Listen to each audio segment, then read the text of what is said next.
यंत्रणा आवत ही सर अति कठिनाई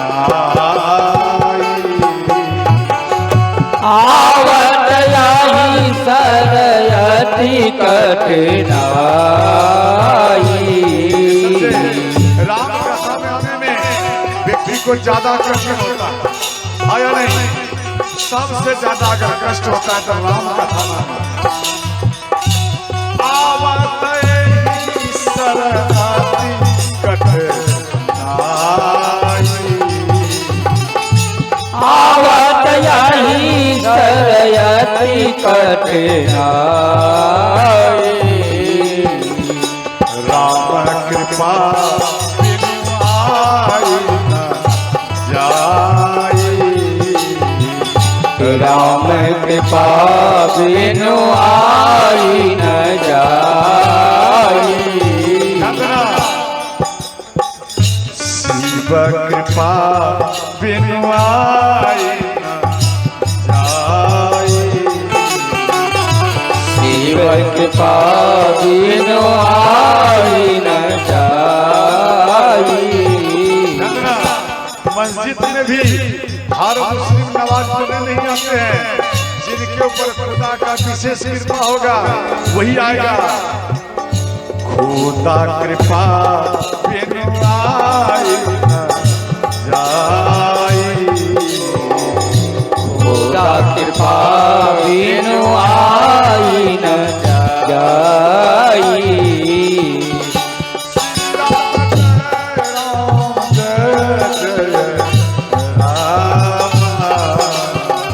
श्री राम जय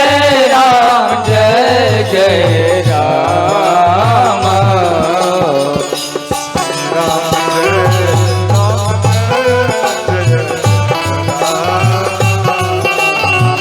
श्री राम जय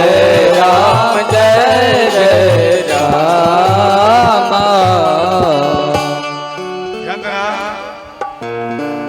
तो जब नैया पर बैठे भगवान तो माँ गंगा माँ में सोची जरा भगवान के चरण को पखारना, ढीवा मारे ना तो नैया हिलने लगी। तो केवट जी कहते हैं हे माता गंगा जरा धीरे चलो, मेरी नैया में हो मेरी नैया में लक्ष्मण राम गंगा मैया धीरे बहो। मेरी नैया में लक्ष्मण राम गंगा मैया धीरे बहो। धीरे बहो मैया धीरे बहो, धीरे बहो मैया धीरे बहो।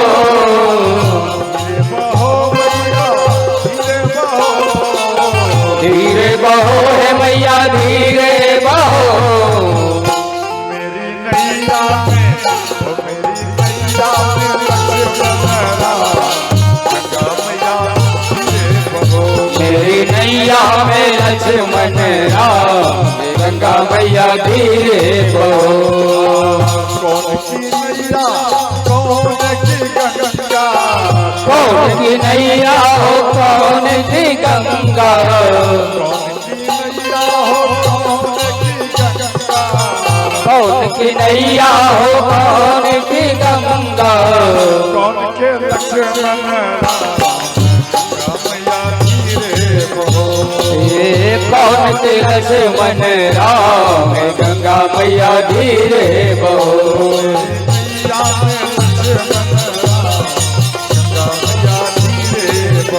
मेरी नैया में लक्ष्मण राम गंगा मैया धीरे बहो। मेरी नैया में लक्ष्मण राम केवट की नैया भागीरथ की गंगा,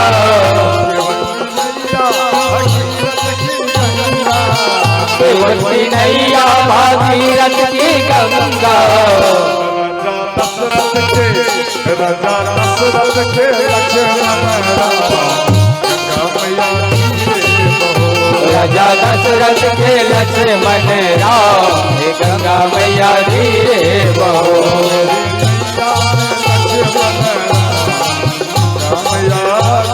बहो। मेरी नैया भगवन राम गंगा मैया धीरे बहो।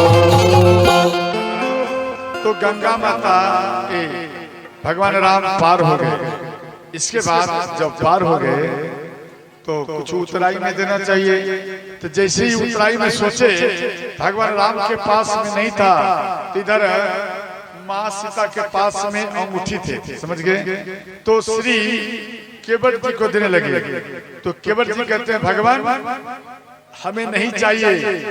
केवट जी कह रहे हैं केवट ने कहा रखो राई से उतराई न लूंगा। केवट ने कहा रघुराई से उतराई न लूंगा। हे भगवन उतराई न लूंगा, हे भगवान उतराई न लूंगा, हे भगवान उतराई न लूंगा। हे भगवन उतराई न लूंगा। हे भगवन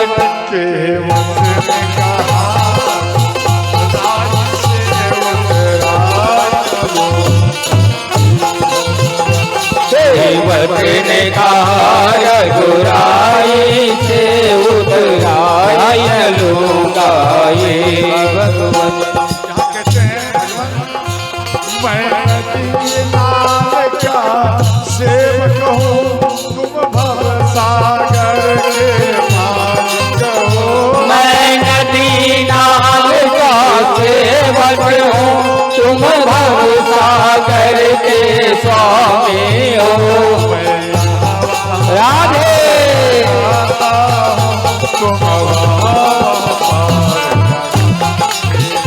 मैं यहाँ में पार लगाता हूँ, तुम वहाँ में पार लगा देना।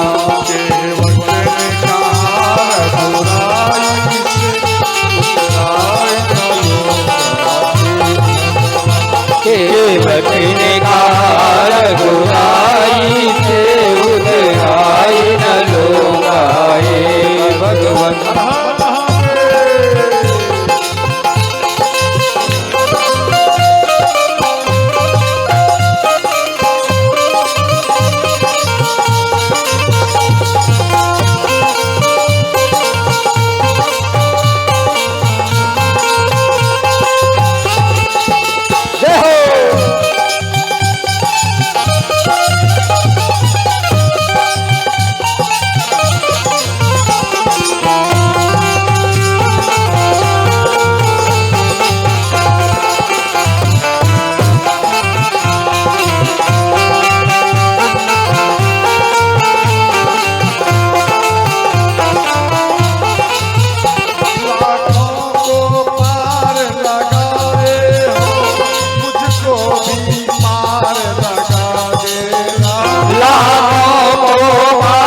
लगाए हो, मुझको भी पार लगा देना।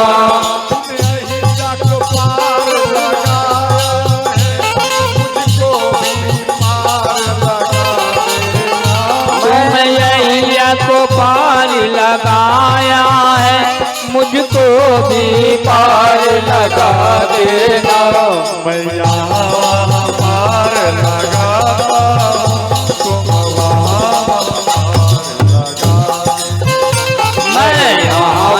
पार लगाता हूँ, तुम वहाँ में पार लगा देना।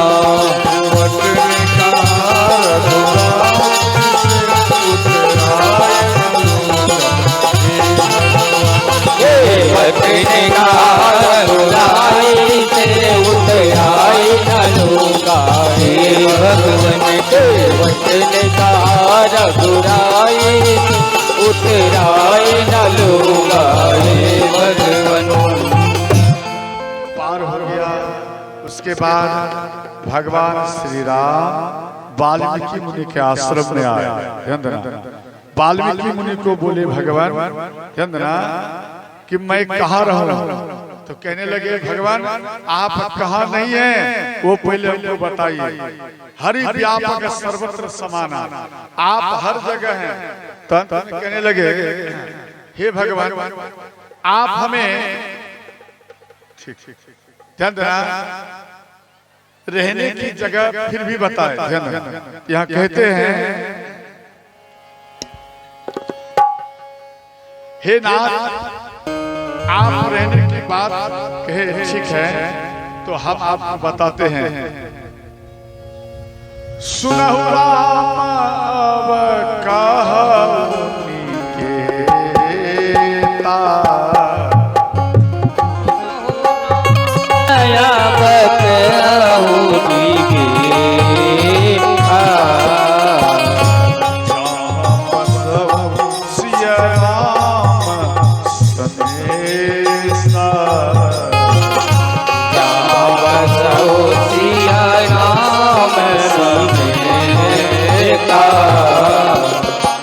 जिनके श्रवण समुद्र समाना जिनके श्रवण समुद्र समाना। रहने का जगह बता रहे हैं कहाँ रहना है। यहाँ कहते हैं अच्छा एक बात बताइए किसके किसके अंदर में ऐसा भाव है महाराज जी और कथा के मैं और सुनूं। जरा हाथ उठा के बताओ झूठ मूठ का आप क्यों हाथ उठाए? आप हाथ नीचे करो। आप सोने में ज्यादा टाइम लगाती हैं तो कैसे हो सकता है? जिनके जिनके अंदर में है कि महाराज जी और कथा के और मैं सुनूं पेट मेरा नहीं भर रहा है वो जरा हाथ उठाइए। तो पूरा पंडाल में ही फूल है। यहाँ कहते हैं हे नाथ जिनके श्रवण समुद्र समाना जिनके श्रवण समुद्र समाना। समुद्र समाना कथा कितना भी सुनो पेट नहीं भरता। कथा तुम्हारी सुभग घरना कथा तुम्हारी सुभग सरियाना।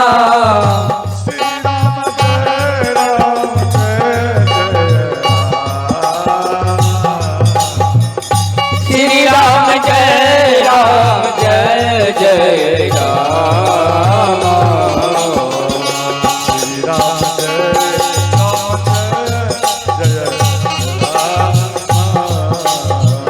श्री राम श्री राम जय जय राम। अर्थात जिनका मन के अंदर में हो कि और कथा सुनो पेट मेरा मन मेरा नहीं भर रहा है। आगा जिनके श्रवण कथा श्रवण समुद्र समाना समझे अगाध मन हो कि और मैं सुनूं और सुनूं। हे नाथ आप तीनों मूर्ति उसके हृदय में सदा सदा के पास हो जाइए। और इसके बाद दिया गया तुम ही निवेदित भोजन करही प्रभु प्रसाद पट भूषण धरही। भूषण भूषण माने जेवर ध्यान। आज आपके नगर के स्वर्णकार जजमान ध्यान देना वो एक सिक्का दिया वो राजा का या रानी होगा शायद राजा होगा सोने का चांदी का सोना नहीं गड़बड़ हो जाएगा उसके घर में लड़ाई हो जाएगा। बाबा को सोने का दे दिया नहीं चांदी का दिया सिक्का जो बाबा मेरे तरफ से ध्यान देना। तो ये होता है अर्थात यहाँ दिया गया भूषण धर प्रभु प्रसाद पट पट मना वस्त्र समझ गया। भूषण धर भूषण मना चांदी सोना इत्यादि जो दान करता है हे नाथ आप उसके हृदय में सदा सदा के लिए विराजमान हो जाए। और इसके बाद दिया गया ध्यान देना जे मंत्र राजनीत जपहि तुम्हारा पूजहि तुम्हि सहित परिवार। अर्थात पूरा परिवार समेत जो गुरु मंत्र दे दिया वो मंत्र जाप करता है हे नाथ उसके घर में उन सभी भक्तों के अंदर में सदा सदा क्या विराजमान हो जाएगा।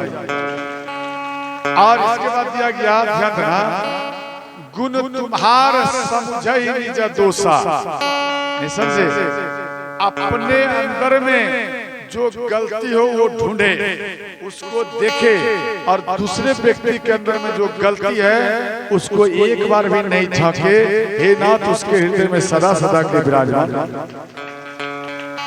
और इसके बाद जाति पाति धन धारण पराई, जाति पाति धन पराई, परिवार सदा सुखदाई, प्रिय परिवार सकल सुखदाई।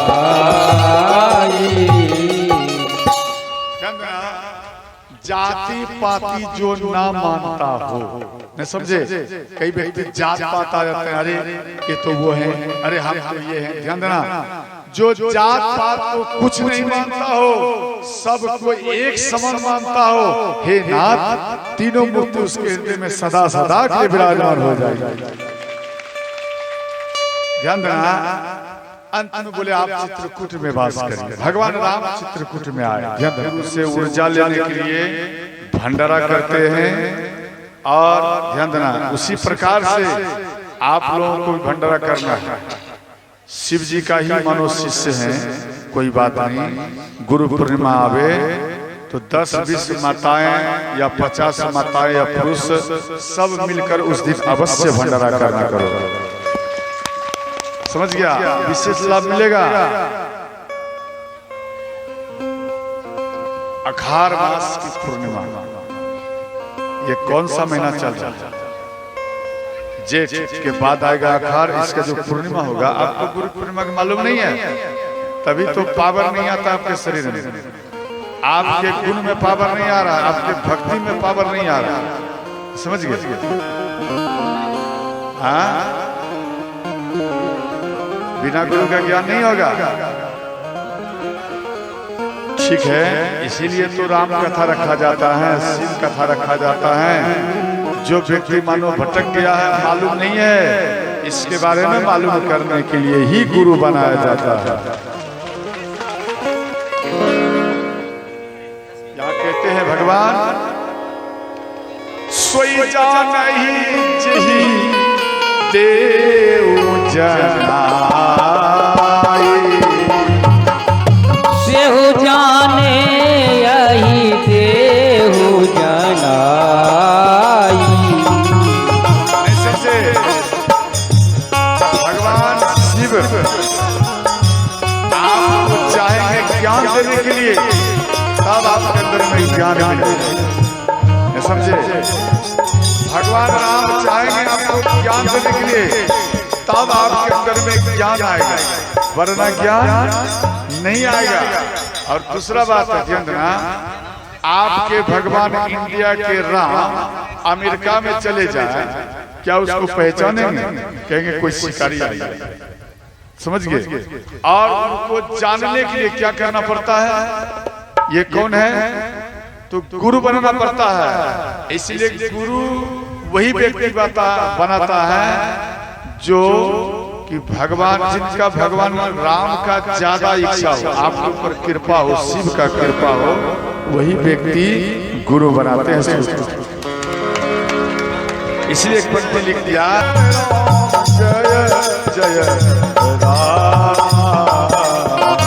श्री राम जय राम जय जय राम, श्री राम जय राम जय जय राम,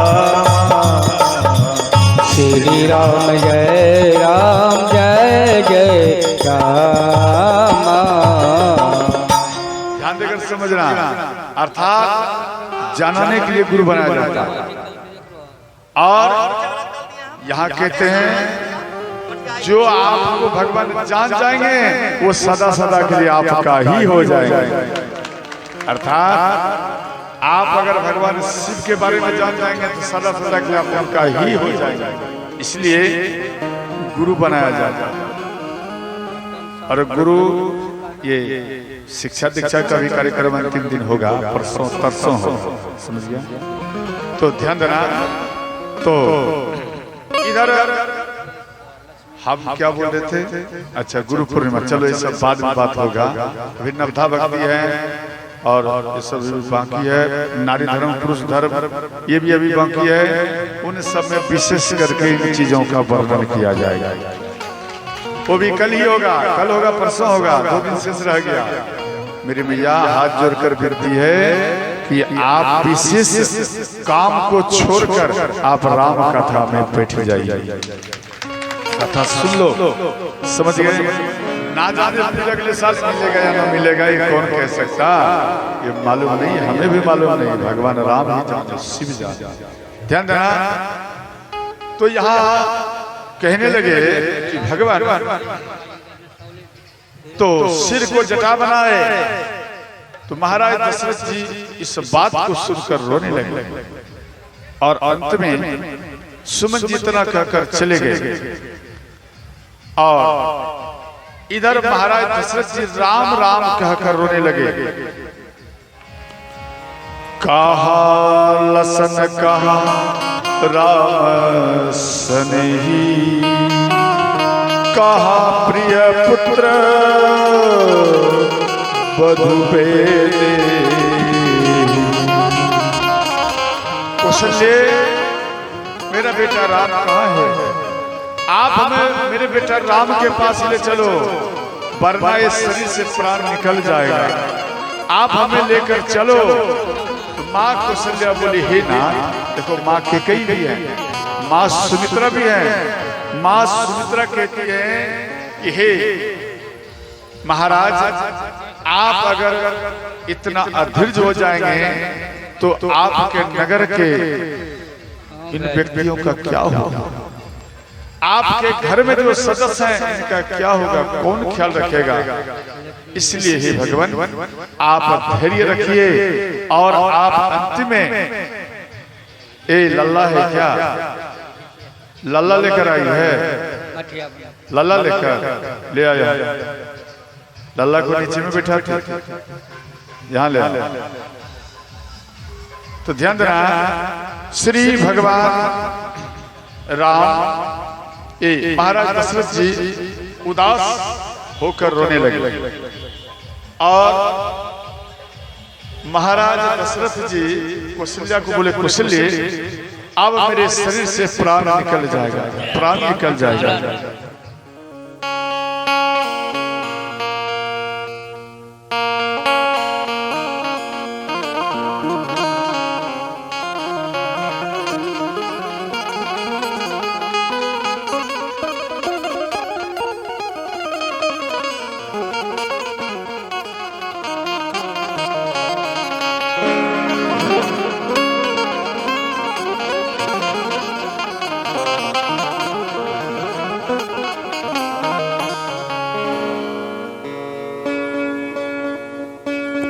बोलो सच्चे दरबार की जय हो। तो ध्यान देना, श्री भगवान राम महाराज दशरथ जी माँ कौशल्या को बोले कि देवी अब मेरे शरीर में प्राण नहीं रहेगा, मेरे शरीर से अब प्राण निकल जाएगा, देवी निकल जाएगा। बोले महाराज आप धैर्य रखिए, आप प्राण को मत त्यागिए। अगर आप प्राण को त्याग देंगे तो नगर वासियों का क्या होगा नाथ? आप धैर्य रखिए, आप धैर्य रखिए। इस प्रकार से श्री महाराज दशरथ जी रोते रहे। माँ कौशल्या सुमित्रा माँ के कई समझाने लगे। और अंत में ध्यान देना, श्री भगवान राम देखो उनको झलक भी दिखाते हैं, भगवान राम झलक भी दिखाते हैं और रोने लगे। तो यहाँ कहने लगे श्री महाराज दशरथ जी की, कौशल्य हमारा बात सुनो। और ये जो हमको जो ये वियोग आ रहा है, ये वियोग हमारे हाथों से एक मुनि कुमार का मृत्यु हो गया है और उनका श्राप मेरे ऊपर लगा है। इस कारण से ये हमारे ऊपर कष्ट आया है, इसलिए हम नहीं रह सकते। बोले किनका? हर हर महादेव।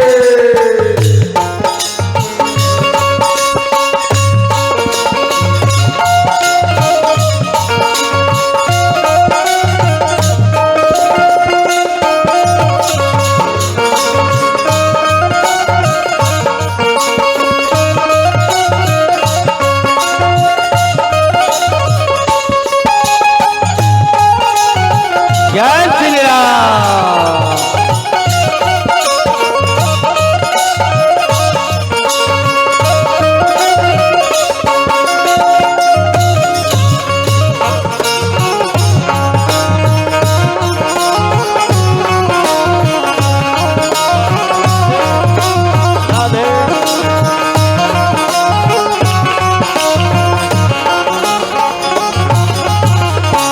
तो ध्यान देना, एक बार यज्ञदत्त, ध्यान देना, श्रवण कुमार के पिता का नाम है यज्ञदत्त, इनकी माँ का नाम है शर्मा। तो यज्ञदत्त मुनि, ध्यान देना, इनको भी संतान नहीं होते थे। माँ शर्मा को संतान नहीं होती थी। तो माँ शर्मा, ध्यान देना, अगर नगर में घूमती थी, श्रवण कुमार के पिता यज्ञदत्त और उनकी माँ का नाम है शर्मा, इनका भी ज्यादा उम्र हो गया, एक भी संतान इनको नहीं थी। ध्यान देना, तो जिनको संतान नहीं होता है उन पुरुष को देखकर पुरुष लोग घृणा मानते हैं। अरे इसको तो एक भी संतान नहीं है, इस व्यक्ति से बात करने से क्या लाभ है, इससे दूर रहना अच्छा है। वो व्यक्ति का मन टूट जाता है, समझे? वो व्यक्ति का मन टूट जाता है। और ठीक उसकी पत्नी, ध्यान देना, उसकी पत्नी अगर नगर में चली गई तो नगर की माताएं इनको देख करके किवाड़ बंद कर देती है।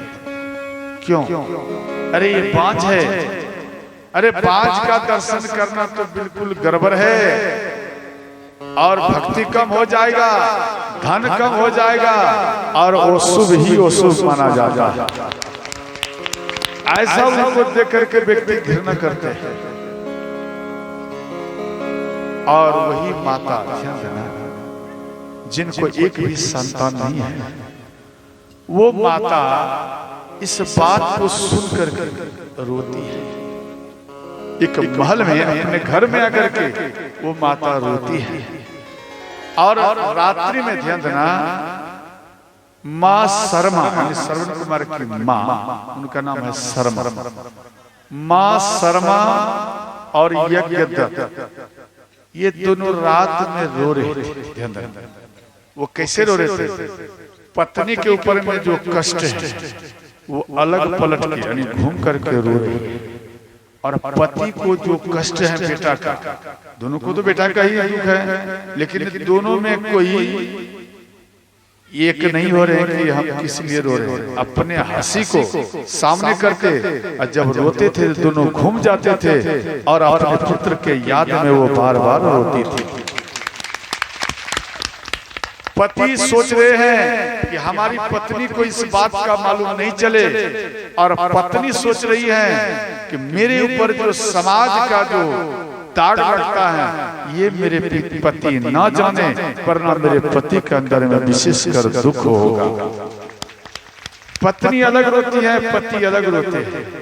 ध्यान देना, तो रो रहे थे। तो अंतिम दिन में ज्यादा इनके ऊपर ग्रामीण कर्कश किया, दोनों के ऊपर जब कर्कश किया तो पत्नी कुहर कर रो रही थी, जबकि स्त्रियां जब रोती हैं तो बोल कर, और पुरुष जब रोते हैं तो वह कुहर कुहर करके रोता है। तो ये दोनों जब रोने लगे, इनका शरीर कांपा, अंत में नहीं रहा गया। मन में सोचे शायद मेरे पति रो तो नहीं रहे, और ये सोच रहे हैं शायद हमारी पत्नी रो तो नहीं रही। इसलिए यज्ञदत्त उठ करके अपनी पत्नी को देखे और इधर देवी शर्मा ये भी उठकर अपने पति को देखे और कहते हैं, हे नाथ आप किस लिए रो रहे हैं? क्या कारण है प्राणनाथ, आप क्यों रो रहे हैं? तो यज्ञदत्त बोले, देवी क्या मैं जिस कारण रो रहा हूं क्या आप उसी कारण रो रहे हैं? बोले, हे नाथ आप किस लिए रो रहे हैं? बोले, देवी जब हम नगर में जाता हूं तो नगर का जितना पुरुष है वो देख करके घृणा पैदा करता है और हमको देख करके व्यक्ति मार्ग को बदल देते हैं। अरे इससे क्या बात कर रहा है, एक संतान भी इसको नहीं है। तो मां शर्मा रोने लगी, बोले, हे प्राणनाथ यही तो मेरे ऊपर भी सबसे बड़ी संकट है। हम जाते हो नगर में तो नगर में जब जाती हो तो नगर की माताएं सब कोई हमको देख करके मुख को घुमा लेती और अच्छे तरीके से अच्छे भाव से वो हमको नहीं देखते और हमको देखकर किवाड़ को बंद कर लेती है। हे प्राणनाथ मैं क्या करूं, इसमें हमारा क्या करते? ध्यान देना, जिसके घर में संतान नहीं हो रहा है, याद रखना विशेष करके, और उन माता को उन पुरुष को जो व्यक्ति ताना मारता है या ताना मारती है, याद रखना जब वह व्यक्ति दूसरा फिर जन्म लेंगे ताना मारने वाले तो वो भी श्रोताओं पति पत्नी बांझ के रूप में ही प्रकट होती हैं। फिर वो बांझ होगा और किसी संत के पास जाएगा भी तो उसका काम नहीं बनेगा। ध्यान देना, इसलिए संतान किसके पास में होगा या किसके पास में नहीं होगा ये राघवेंद्र सरकार के हाथ में है श्रोताओं, और ये आपके हाथ में नहीं है, ये ऊपर वाले के हाथ में है। चाहे कोई भी हो, चाहे हिंदू हो या मुस्लिम हो, सब में ऐसा बात है। इसलिए कभी भी किसी को ताना मारना नहीं चाहिए। ताना मारने के बाद वो अपराधी कहलाता है। तो अंत में पति पत्नी रात में विचार किया, हे प्राणनाथ सुना है जिनका पुकार किसी दरबार में नहीं मिलता, मानो अयोध्या गया, बनारस गया, वृंदावन गया, बाबा धाम गया, हर दरबार में चला गया और उनका कहाँ भी सुनवाई नहीं हुआ। तो सुना है हे नाथ संत के चरण में चले जाने से ना चाहने पर भी उनका सुनवाई होता है। ध्यान देना, तो श्री यज्ञदत्त और मां शर्मा अपने गुरु के पास में आई और अपने गुरु के चरण में, ध्यान देना, एक चरण में पति गिर गया और एक चरण में मां शर्मा गिर गई और चरण को पकड़ लिए, वो भी कैसे लेट कर चले और कहने लगे, गुरुजी आज आपके चरण को तभी मैं छोड़ूंगी जब तक आप मेरे ऊपर खुश नहीं होंगे। देखो मां शर्मा रोती है और कहती है, हे नाथ जब तक आप मेरे ऊपर खुश नहीं होंगे तब तक मैं आज आपके चरण को नहीं छोड़ूंगी। तो कहने लगे कि क्या बात है, अपना बात बताओ। यहाँ कहते हैं, भगवान आपको हम इसलिए ऐसा बात बोल रही हो, इतना उम्र हो गया हमें एक भी संतान की प्राप्ति नहीं हुआ है, इसलिए तो गुरु के चरण में प्रणाम किए और गुरु जी जब तक आप हमको नहीं आदेश देंगे तब तक आज आपके चरण को नहीं छोड़ूंगा। चरण को पकड़े रहे, गुरु जी का मन पिघल गया। तो ध्यान देना, गुरु जी कहने लगे, देखो आपके नसीब में एक भी संतान नहीं है। जैसे यह बात बोले कि आपके नसीब में एक भी संतान नहीं है तो मां शर्मा कुहर कुहर कर रोने लगी। मां शर्मा फुट फुट कर रोने लगी और कहने लगी, गुरुजी हम पूरी आशा लगा कि आपके शरण में आए हैं। अगर मेरे नसीब में संतान नहीं है तो ध्यान देना, मेरे नसीब में अगर संतान नहीं है तो सुना है वेद पुराण कहता है, अगर नसीब में बालक नहीं है तो वेद पुराण कहता है कि अगर संत के चरण में झुक जाओ, अगर संत आपके ऊपर प्रसन्न हो जाए तो ना चाहने पर भी पुत्र की प्राप्ति होता है। इसलिए आप कह रहे हैं कि हे गुरु जी, आज मैं आपके शरण में आई। तो गुरु जी का मन पिघल गया। बोले देखो, संतान आपको होगा, मेरा आशीर्वाद है, परंतु आप उनका दर्शन नहीं कर पाओगे। आप पति पत्नी दोनों दर्शन नहीं कर पाओगे। ध्यान देना, माँ कैसी होती है, ध्यान देना, माँ कहती है कि हे गुरु जी, भले मेरा नेत्र चला जाए, पति पत्नी दोनों कह रहे हैं मेरा नेत्र चला जाए, लेकिन एक पुत्र की माँ और पिता तो होगा। कोई नगर के व्यक्ति ये तो बांझ कह के तो नहीं पुकारेगा। इस प्रकार से वो फूट फूट कर रोते हुए गुरु जी के चरण में गिरे हैं। कोई हमको ये तो नहीं पुकारेगा, कोई ताना तो नहीं मारेगा। इधर माँ सर्वा रो रो करके गुरु जी के शरण में। तो ध्यान देना, गुरु जी एक अनार उठाए, विशेष करके ध्यान से सुनना। कई माताएं हमको मार्ग में हमको रोक करके शब्द बोलती थी। गुरु महाराज एक अनार उठाकर उनके हाथ में दिया, आंचल में दिया और बोले आप भी ले जाओ। जब राम कथा हो या शिव कथा हो या बृहस्पति कथा हो, चाहे संसार का कोई भी कथा हो, जैसे सत्यनारायण की कथा, संसार का कोई भी कथा हो, तो याद रखना आप अपने आंचल में एक अनार ले लेना, समझ गया, और रख लेना आंचल में। और जैसे कथा शुरू होने वाला है आप बैठ जाना, समझ गए, ये माता के लिए आप बैठ जाना और हाथ जोड़कर आप कथा को श्रवण करना। और हाथ जोड़कर जब कथा श्रवण करना, शुरू से लेकर अंत तक कथा श्रवण करना। और इसके बाद जब व्यास उतर जाए कथा करने वाले, प्रणाम कर फिर घर जा, समझ गए। इस अनार को सुबह सुबह में खाली पेट में अपने पति के चरण का रज ले लेना, समझ गया, ध्यान से समझ, चरणामृत ले लेना।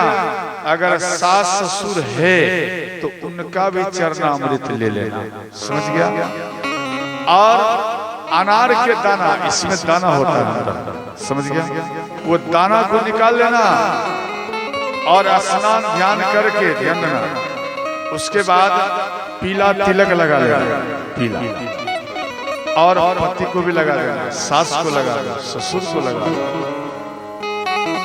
और इन दाना को चरणामृत में मिला दो, समझ गए। और उसके बाद खाली पेट में सुबह सुबह में ओम पति परमेश्वराय नमः, ओम पति परमेश्वराय नमः, ध्यान देना। इस प्रकार से उच्चारण करके आप इन दाना को चरणामृत के साथ में आप इनको पा जाइए। याद रखना, जब तक आप गर्भाधारण ना रखना तब तक आप इस तरह का नियम करते रहना। एक ना एक दिन आपके आंचल में बालक ही प्रकट होगा।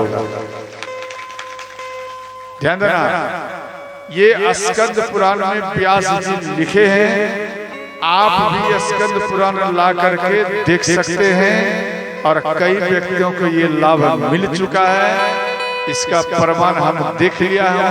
इस कारण से हम भी आपको बार बार बता रहा हूं, समझ गया। और दूसरा बात, जैसे आज भी एक ही घर था, किसका था पता नहीं, जो केवल कन्या ही कन्या है, पुत्र नहीं है। और ध्यान देना, जैसे आपको केवल बेटी ही बेटी आ रही है या बेटा ही बेटा आ रहा है, बस समझना ध्यान से। तो आप एक काम करना, आप 2 महीना और 3 महीना के बीच में जब गर्भाधारण करना, तो 2 और 3 महीना के बीच में आप जाकर अल्ट्रासाउंड कराना, समझ गया? यानी 3 महीना में 10 दिन 5 दिन कम रहे तो आप जाकर अल्ट्रासाउंड कराना। जो हमको जो चाहिए वो नहीं है, जब देख लेना हमको जो चाहिए वो नहीं है, अगर वो है तो कुछ छेड़छाड़ मत करना, अगर नहीं है तो आप कहां से भी एक मयूर ले आना, मयूर के पंख, समझ गया? और उनको जला देना। दोबारा मैं बता रहा हूं, उनको जला देना और जला करके 10 पुड़िया में इस राख को बना, समझ गए? और उनको जलाकर 10 पुड़िया बनाकर और खाली पेट में ध्यान देना, ओम पति परमेश्वराय नमः, गुरु के साथ में एक एक पुड़िया को पा जाना।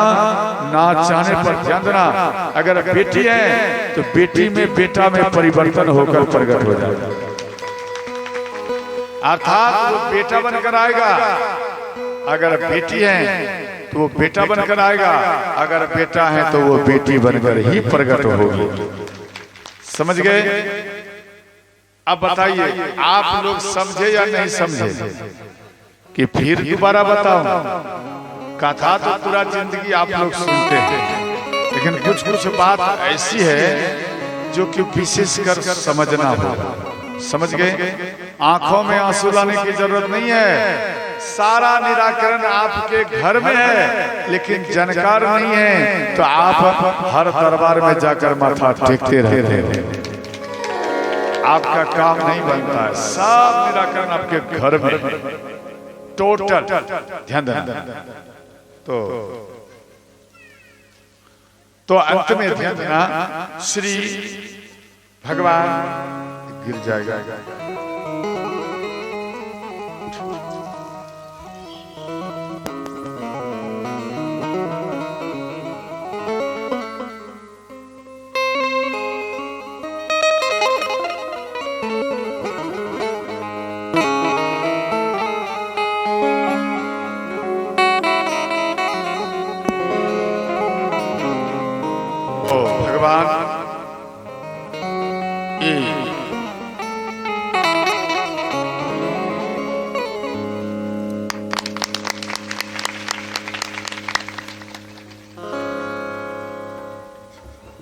तो ध्यान देना। श्री बोलो राघवेंद्र सरकार की जय हो।